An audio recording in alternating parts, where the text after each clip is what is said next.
What it do, what it do, what it do, who? It is I, Eden, period. ECM. I feel like I need to drop the hero part of my name in this era that I have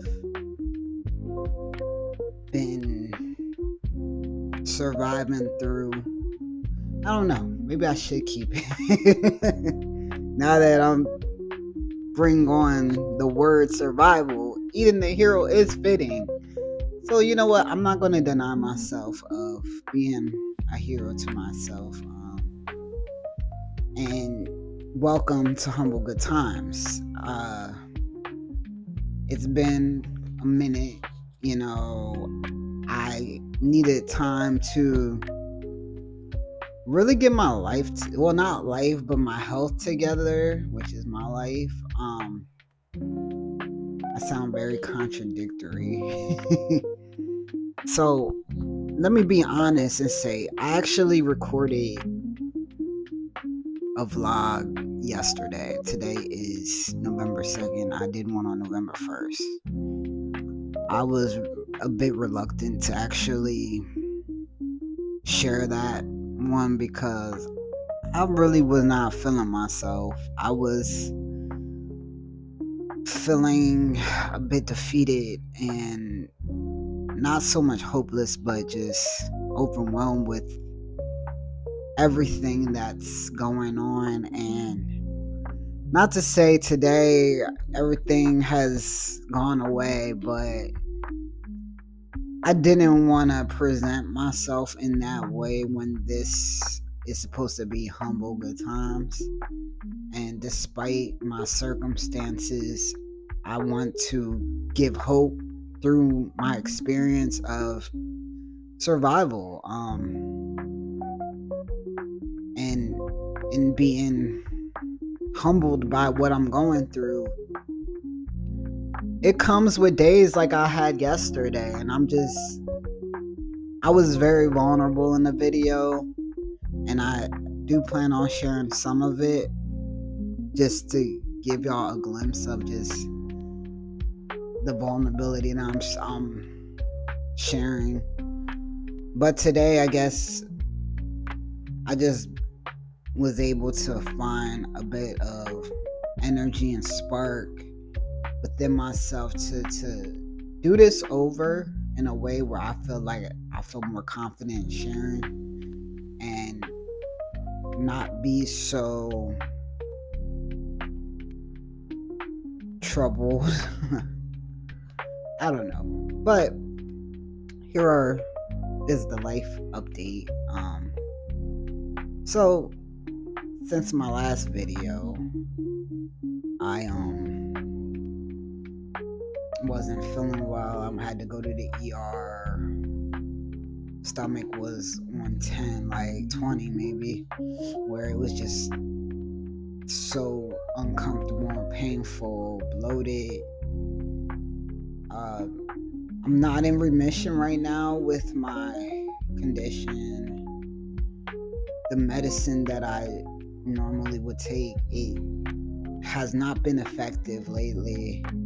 And I don't know if it's because of the medicine or if it's because of something further progressed inside of me, which the doctor doesn't seem too concerned. And to be honest, I'm not too concerned because I've been able to manage my pain and keep it at bay because I've switched up my eating completely. As someone with irritable bowel disease, IBD, I've been eating like someone with IBD. I've been more conscious of what I'm consuming and not. When I was in remission, I could have anything pretty much, like within reason. I would say I ate fried, I ate heavy. I drank mostly coffee, water, wine. The coffee though was a big culprit in my latest problems, stomach problems, because I realized every time I would drink regular coffee, the results and the reaction after that, I would be in so much pain. I would have to rush to the bathroom multiple times, and I was pretty much down and out. But a blessing of doing research, I was able to actually find coffee that's gentle on the stomach, and it made it so much better where I don't have that bloating anymore after drinking coffee. I don't have that discomfort. It goes down easy. There's no reaction to it. It's just enjoyable. I mean, it tastes good. I'm not complaining. It's coffee. And there's other coffees out there. This is actually a Folgers brand that I was able to find in the grocery store after doing my research. And I thought it was only those mushroom coffees that were out there that you can buy for people with IBS or IBD, and I thought I had to buy that, and I'm like, God, there's got to be something in stores that should be easier on my gut. So I looked it up. I've been looking up all types of stuff to see what I should eat and everything. So one major thing that I realized is I gotta go gluten free, and by being gluten free, that kind of reduces the irritability, the bloatedness, the digesting of it all. Like, it's easier to digest my food with the way I've been eating. Like, not to get too personal, but bowel movements, everybody got to do. They've been a lot easier, and in just changing these things, and they've been easy changes because I don't want to be in pain. So I literally haven't really been eating bread outside of the bagels that I make, and I haven't had a muffin in a while. Like, I haven't been making my muffins because I needed a break from them. If I'm being honest, I was kind of like over it. My last batch were good though. They were I think they were the sweet potato muffins, and like I ended up buying gluten-free pasta that was not bad, and I ended up just getting some Alfredo's, like a special Alfredo sauce. It's like a pesto Alfredo sauce because I believe pesto is safe enough to have as someone with IBD. So it's gonna be a journey. I feel like there's been a reset with how I with coming from just all that discomfort and pain, and knowing like I have to be more aware of what I'm putting, more intentional what I'm putting into my body versus what I was doing before. Because since I've been getting my treatments again, starting back in June, the end of June, I had my first one. Then September, I had my second. No, August, I had my second one. I just recently had my third treatment, and I'm not fully back in remission. I don't know if it's going to take a few months to a year for me to get back there, but I'm determined to get back to remission and continue to eat the way I started eating lately. And my body has definitely changed. Like, I dropped a gang of weight. Like, the amount of weight that I dropped from stop eating bread, haven't ate much sugar. I had a donut today because I was hungry at church, but I haven't really had any sugar outside of that. Like, I've been I have Swiss rolls in my fridge right now that I have not been able to touch because I'm too scared to eat it, because I feel like it's just gonna hurt. And I just don't want to hurt. I don't want to be in no pain. I don't want to chance nothing. The one thing I would say though that I bought recently that I just really wanted to enjoy because of the season, not necessarily the holiday season, but the season of fall, is I bought some Angry Orchard, which is on the light side, their light version of Angry Orchard, and it's gluten free. So I was like, cool. This is something I actually looked up too. I was like, what is a hard cider? Because I really wanted hard cider. And I looked it up to see what would be the most healthiest and safest version of that. So luckily I was able to find the Angry Orchard light version. And I've just been having like one. I would have one on Saturday and one on Sunday last weekend when I bought them. I had one yesterday. I'm going to have one today. And it's more than enough. Like, I don't need to drink to get drunk. I don't need multiple, cans of it. I just want to enjoy it because I feel like I really like drinking beer and wine and alcohol. I like it. I'm not an alcoholic by any means. I've been able to manage like my take, but I enjoy a drink. I like drinking.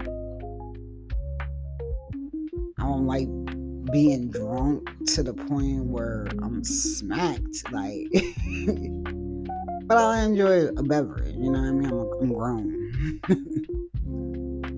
So I was happy to know that that's an option, and I'm sure there's other things that I can find that would be safe enough for me to enjoy as well. But I'm playing it safe. I'm not trying to do anything that's going to irritate my gut.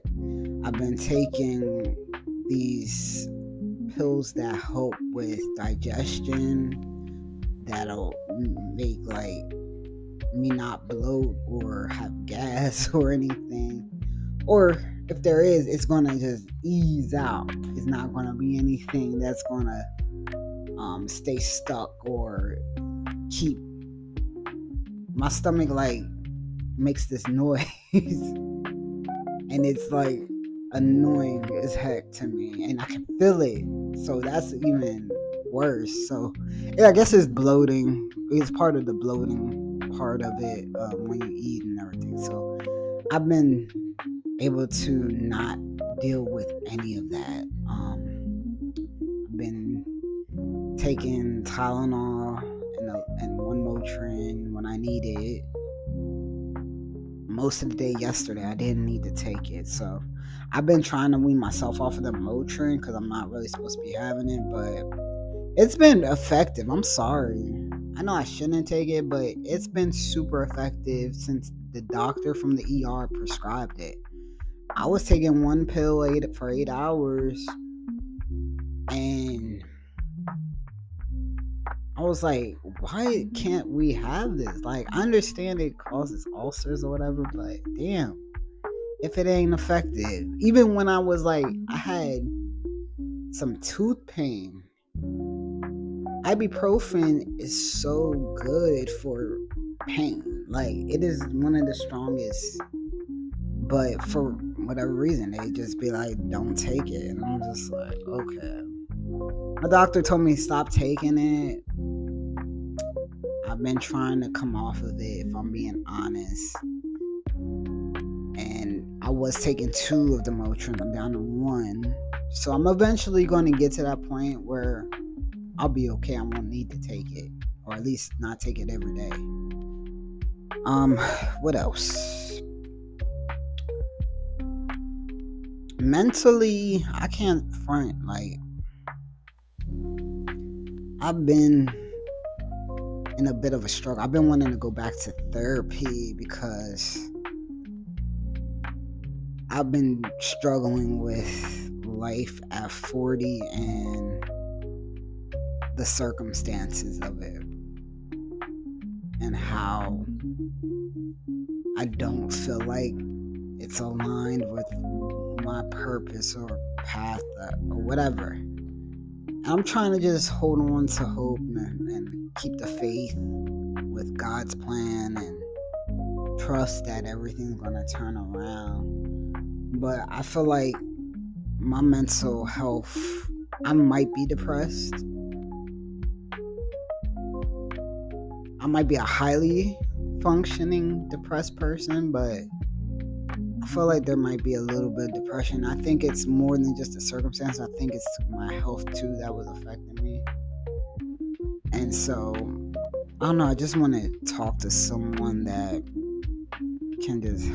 I can just basically check in with. I've been doing it with my friend again. She's been great about just, letting me randomly hit her up about whatever is on my mind. And it's been helpful. But I know she has her own things that she's going through, and she's got her own life to worry about, her kids and everything. And so I would like to look for help, but it's going to require probably some cash, and things at my job are 50-50 right now for me. It's like I see the light with getting hired on because I'm still a temp. I was just told recently that I met my contract with the temp, and that they're going to start the onboarding process with me. So it's going to require all this shit that they got me doing, but I haven't started it yet. But I'm hoping this week I can at least get that started. I did reach out to my old coworker to see if there's if my old job was still available. And when I originally recorded this vlog, I didn't have the answer. But I've got the answer after I did the vlog because I reached out to him. And so I found out they don't want me to come back because of my attitude. Now, it's not the first time I've been told I have an attitude. But when I think about my reasons as to why, I don't blame myself. I don't feel bad about why I had the attitude, and I just know, like, I have my reasons as to why I felt the way I felt. And in this last job, it was bullying that was happening. It was a lack of decorum and professionalism. It was people getting away with shit that, in my opinion, I couldn't get away with if I was in their position. And that's where I don't know how to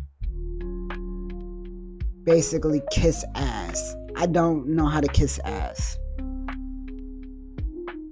It's not that I'm not humble, but I like to set a boundary with people, because if people feel like they can come to you about anything and you might not agree with what they're talking about, you gotta set the boundary. Like, that was the problem I kind of had with my coworker, because he would like come and tell me stuff, and I'm like, you're too nice about shit. Like, you don't gotta be nice about this because you don't want to hurt somebody's feelings. I'm like, you need to set the record straight of what you're tolerant and what you're not going to tolerate, because he would have people coming to him about all types of shit and telling me all of this, and I'm just like, you're gonna have to set a boundary. I'm like, you're sitting here talking to me about it, and I'm infuriated about the shit because it's ridiculous. Like, for instance, one of the girls at the job that was no longer there when I was still there, they ended up letting her go, but she was hired on by someone that ended up leaving, and they never gave her a real position and never gave her proper training. they always just assume other people will pick up her slack. Well, the accountant there, she would be the one talking all types of shit about the girl.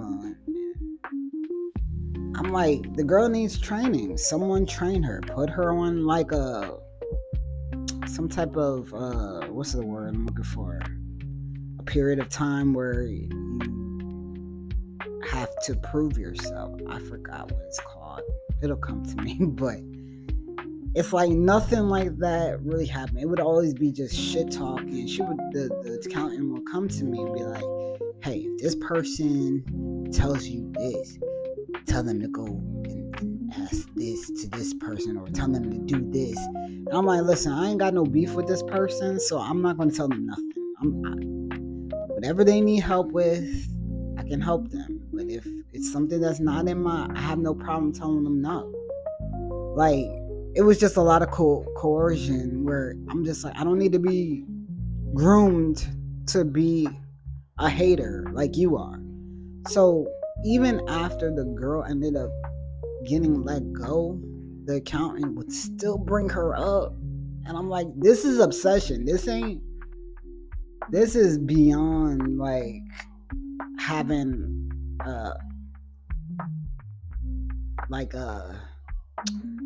a grievance with the way she works. It was like she was obsessed, and dude would tell me this. I wouldn't know unless he told me. So I'm like, what the hell is wrong with her? Like, she left and now this person's still holding on. Like, something ain't all there. And then they not only would this accountant talk to my coworker, she would go to HR and they would be gossiping about the girl. And it was just a bullying session. And they didn't do it just with her. They ended up doing it with a newer guy who ended up being my manager, who actually left the company now. And I'm just like, I don't like bullies. I don't. And when I realized you're doing that, and I switch up. I got real, like, it was like a switch for me. After hearing enough about this shit and experiencing some of it, I'm just like, just keep it very to the point. Like, good morning, period. I couldn't stand anyone talking to me first thing in the morning, trying to carry on conversation. HR would do that shit with me, and I would just be like, good morning, I'm good. Like, just leave me alone. Let me wake up. Let me start my day before you come and try to have a conversation with me. Even my coworker, I would tell him I'm just not the morning person that I used to be. I just want to come in. Or like, good morning.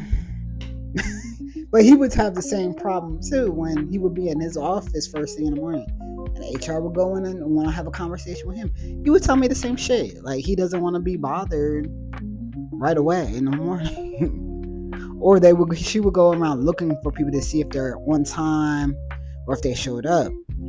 So yeah, I got the request to go back got shut down, which I'm not completely surprised, because I know I just wasn't fucking with the way they treated people.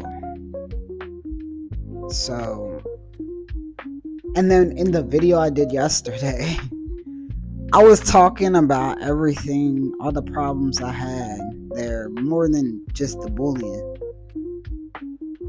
And I'm just thinking to myself, yeah, it's probably not a good idea to go back. And now in my current position,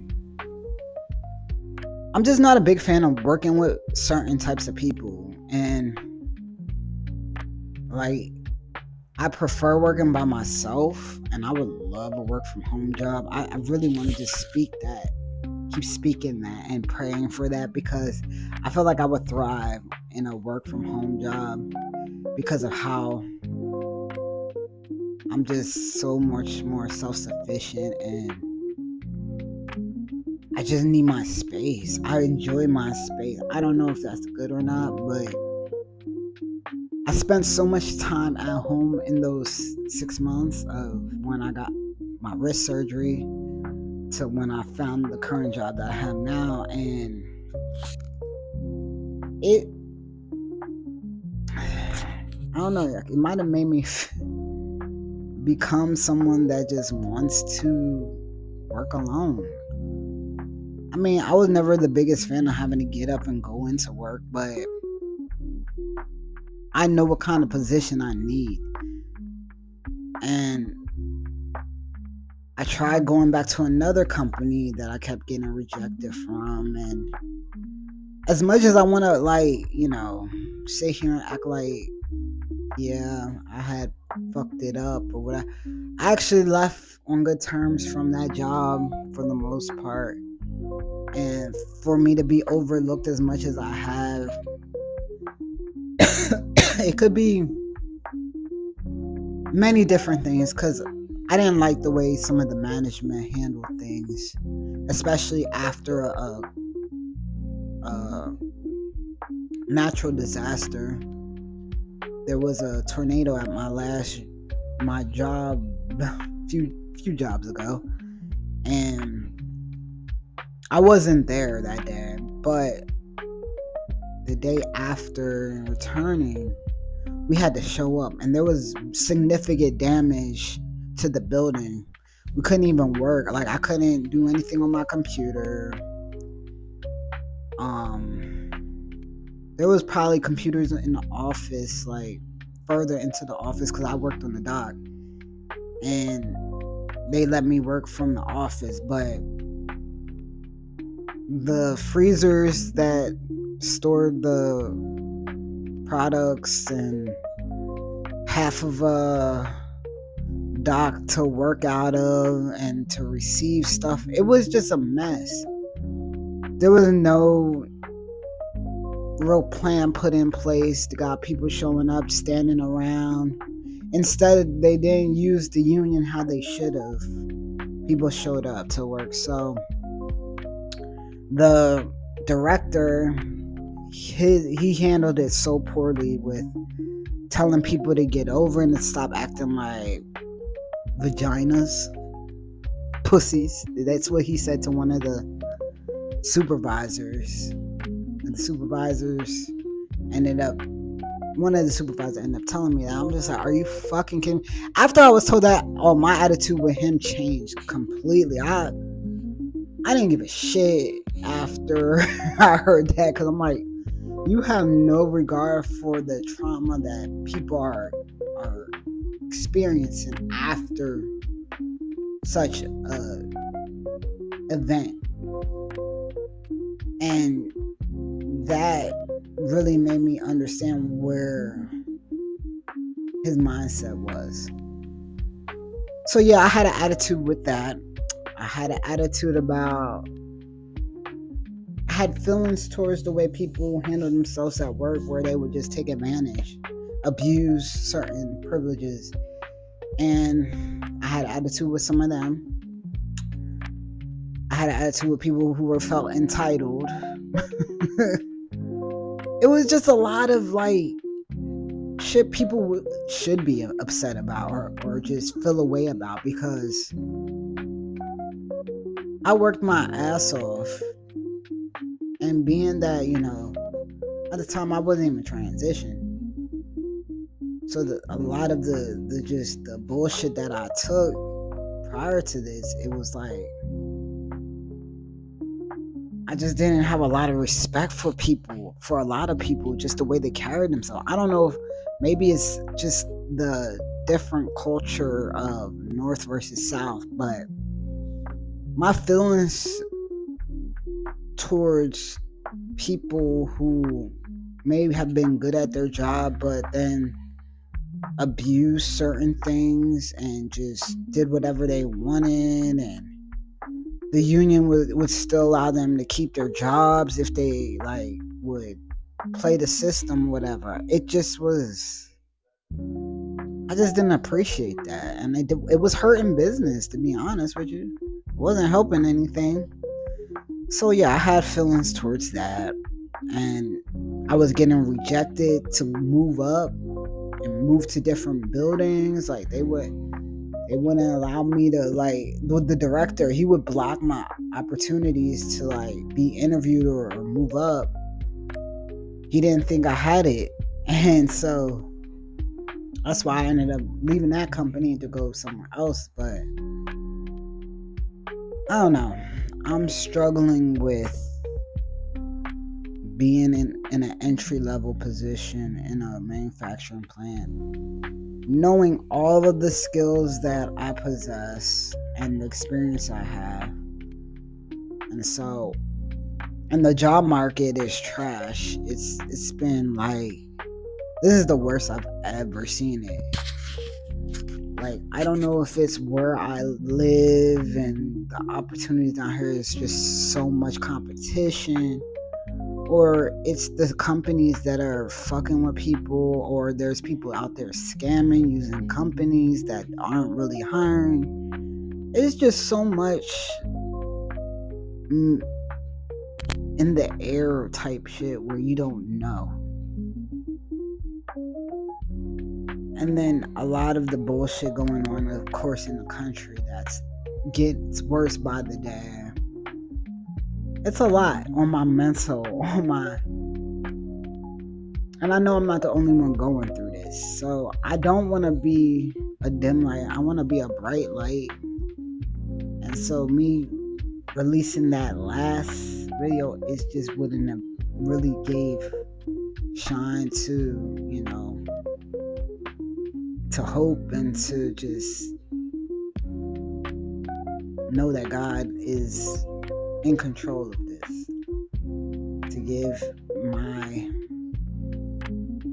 problems to him. Because literally, like, I was just told Friday that we're gonna have to, they're gonna put a pause on overtime, and we don't know how long that's going to be. But literally, me working with no overtime is going to hurt me and many others at my job.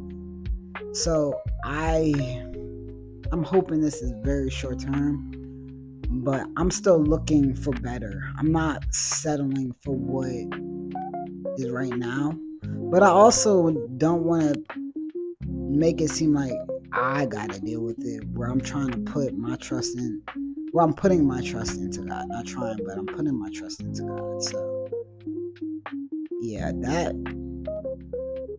that news just sucked.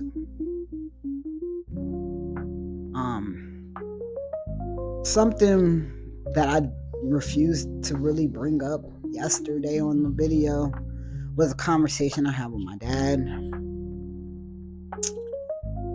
I don't know if I want to even talk about it, but it's like I do, but I don't necessarily want to make him feel bad.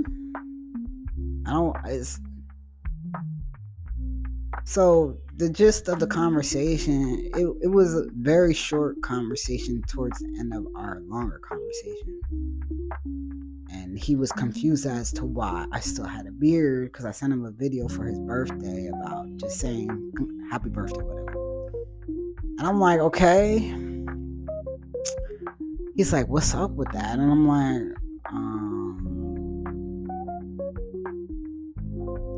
yeah, I'm keeping my beard. And I'm like, what do you mean, what's up with that? Like, I'm not following. And mind you, my parents did not want anything to do with my transition. They don't acknowledge me. They, as he, him, they just ignore it, And when he it was in a way of an acknowledgement of just the fact that I'm still transitioning and I'm still he, him. And he's like, so do you still see yourself as a man? And I'm like, yes. And so he's like, well,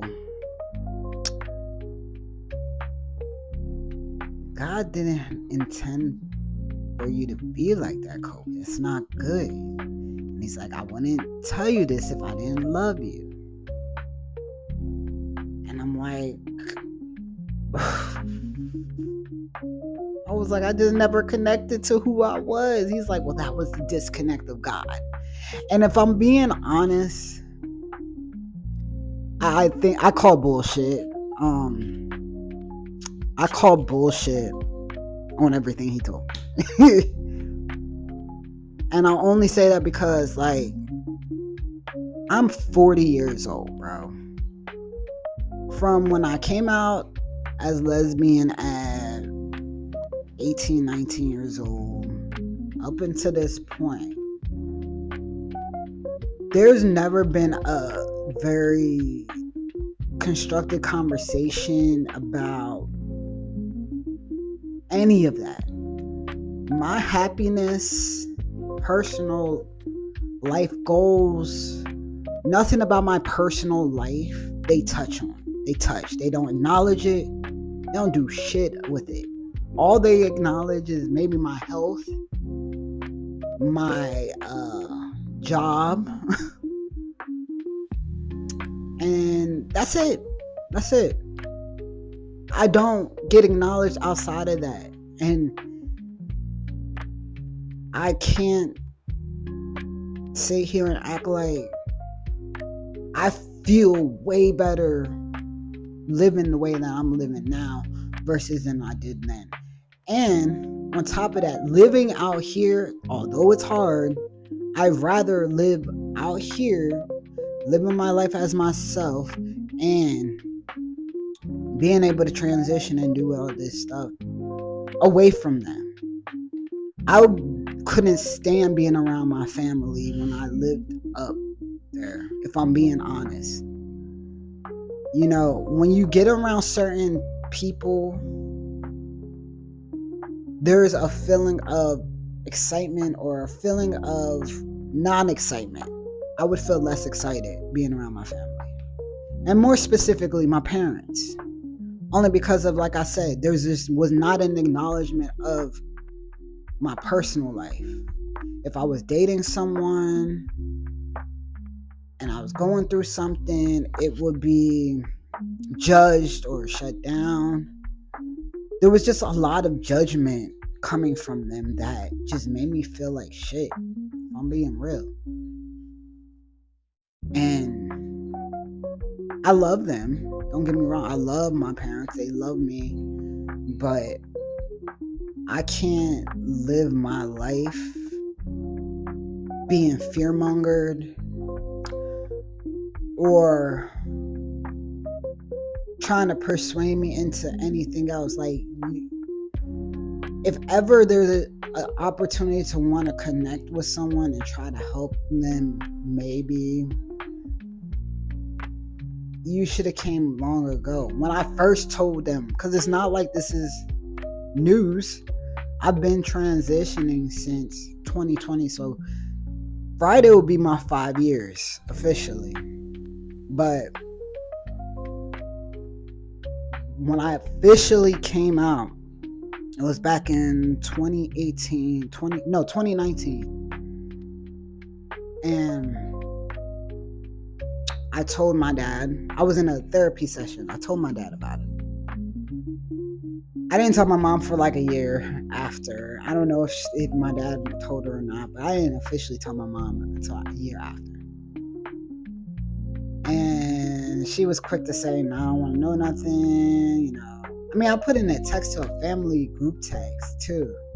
Everyone was like, they're proud of me, yada yada blah. Cool. But my mom was like, do not tell me now. I do not want to know anything about this. I'm like, okay.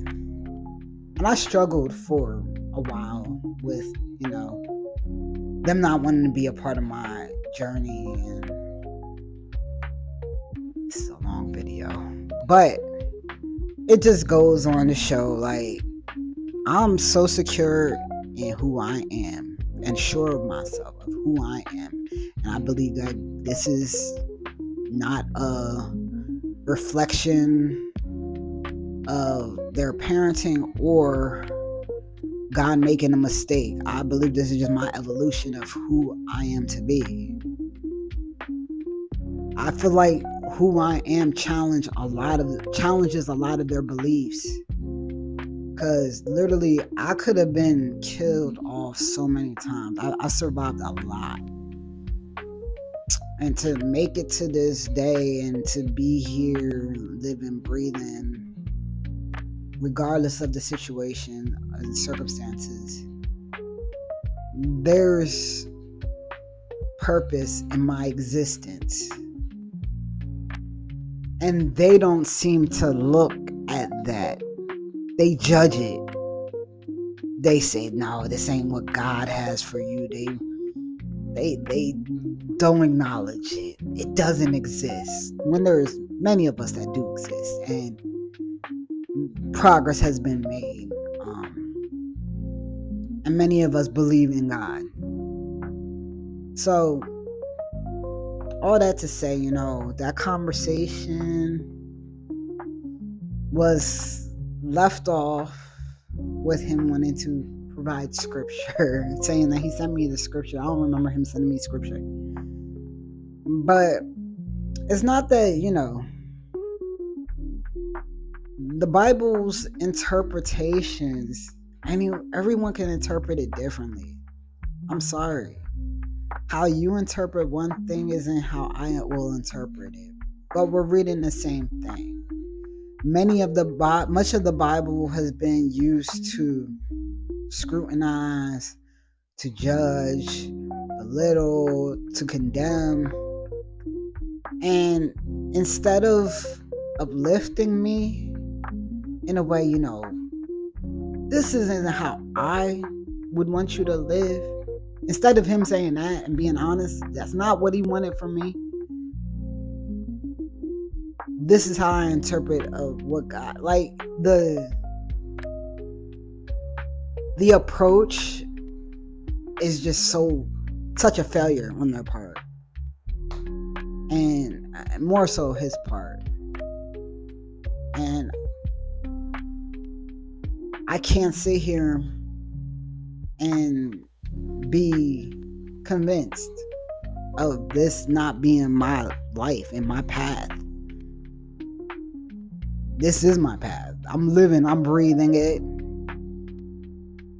I'm happier in the sense of just how I feel is connecting to how I look now. And whether people see it as a mental health illness or whatever, if it's a mental health illness, then guess what? I feel good. I feel treated.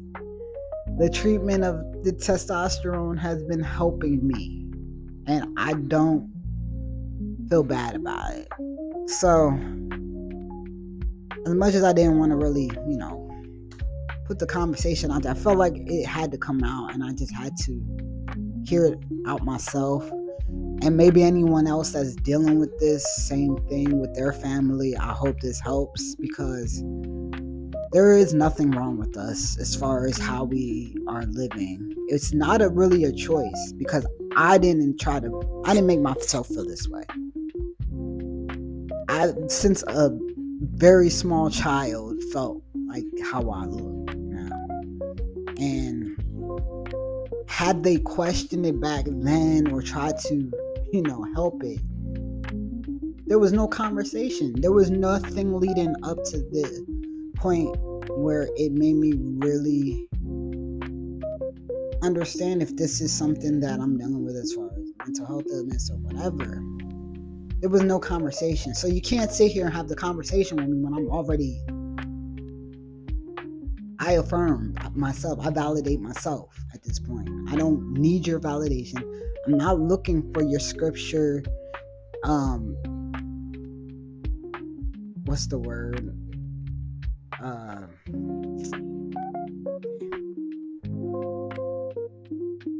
God, what's the word? I don't know. I'm not looking for your version of what the scripture says. I just know that I'm happier as he, him. I believe I am. I know I am. And regardless of what you think God believes, God is the ultimate judge. Not me. I am not the judgment police. And I don't judge them for their failures of not having real conversations with me. So they don't need to judge me on how I live my life. Period. This has been a humble good time. I am Eden the Hero. Peace.